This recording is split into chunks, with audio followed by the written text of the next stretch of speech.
भारत की सनातन परंपरा पर उंगली उठाने का प्रयास हो रहा है, विरासत को अपमानित करने का प्रयास हो रहा है, विरासत के प्रति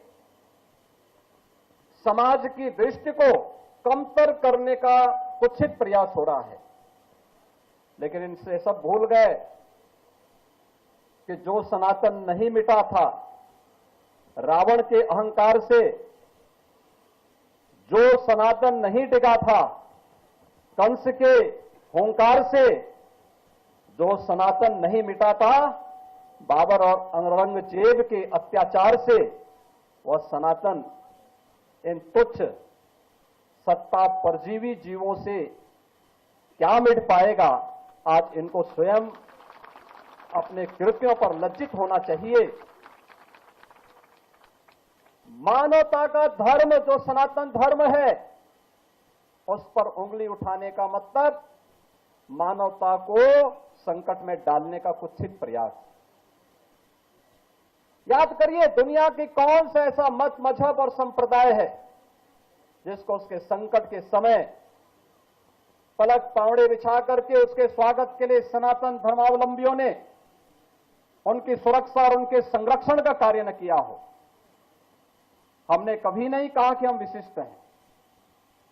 कोई सनातन धर्मावलंबी कभी ये नहीं कहता है कि हम विशिष्ट हैं या हम ही सब कुछ हैं, कभी नहीं कहा।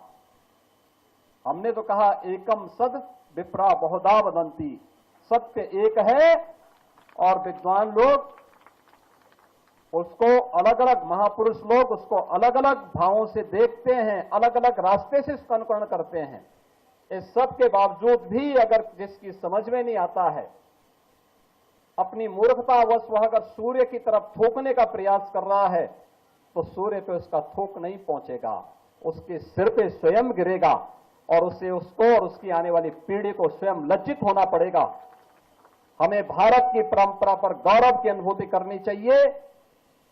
दुनिया को मानवीय कल्याण के मार्ग पर चलने वाली, प्रेरणा देने वाले सनातन धर्म की परंपरा पर गौरव की अनुभूति करनी चाहिए। ये भारत की राष्ट्रीयता का प्रतीक है, भारत को एक नई प्रेरणा देने का माध्यम है, दुनिया के अंदर मानवता के कल्याण का मार्ग प्रशस्त करने वाला माध्यम बनता है।